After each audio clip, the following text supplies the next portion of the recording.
শুধু তোমারই জন্য সিরিয়ালে আজকের পর্বে আমরা দেখতে পারব কনক স্পষ্ট জানিয়ে দেন যে তিনি এখনই নাতি নাতনি চান না, যা পরিবারের অন্যান্য সদস্যদের স্তম্ভিত করে দেয়।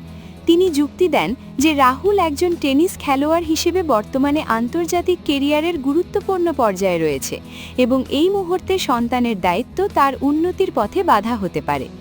যদিও পরিবারের বড়রা এই মন্তব্যকে অলক্ষণে বলে অভিহিত করেন, কনক তার অবস্থানে অনড় থাকেন এবং রাহিমার প্রতি তার বিরূপ মনোভাব প্রকাশ পায়।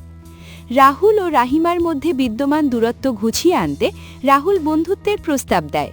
সে স্বীকার করে যে একটি মিথ্যের ওপর ভিত্তি করে সম্পর্ক দীর্ঘস্থায়ী হতে পারে না, তাই অন্তত বন্ধু হিসেবে একে অপরের পাশে থাকা প্রয়োজন।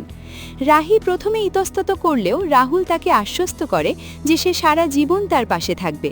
তবে রাহি নিজের শ্বশুরবাড়িতে নিজেকে একজন বহিরাগত মনে করে এবং নিজের মনের কথা খুলে বলার মতো কোনো জায়গা খুঁজে পায় না। রাহিমার বাবা তথাগত বাবুর পর্যটন সংস্থা পায়ের তলা সর্ষে এক বড় বিপদের সম্মুখীন হয়। একটি বাস নষ্ট হয়ে যাওয়ায় শেষ মুহূর্তে ট্রিপ বাতিল করতে হয় এবং গ্রাহকদের টাকা ফেরত দিতে গিয়ে তারা চরম আর্থিক সংকটে পড়েন। এই কঠিন সময়েও তথাগত বাবু সততার পরিচয় দিয়ে সবার টাকা ফেরত দেওয়ার সিদ্ধান্ত নেন, যা সমাজে প্রশংসিত হয়। একদিকে তথাগত বাবুর ব্যবসায়িক সততা যেমন ফুটে উঠেছে, অন্যদিকে রাহুল ও রাহিমার সম্পর্কের মধ্যে বন্ধুত্বের এক নতুন সম্ভাবনা উকি দিচ্ছে। তবে কনকের কঠোর মনোভাব এবং রাহিমার বাবার বাড়ির আর্থিক সংকট আগামী দিনগুলোতে গল্পকে কোন দিকে নিয়ে যায় সেটাই এখন দেখার বিষয়।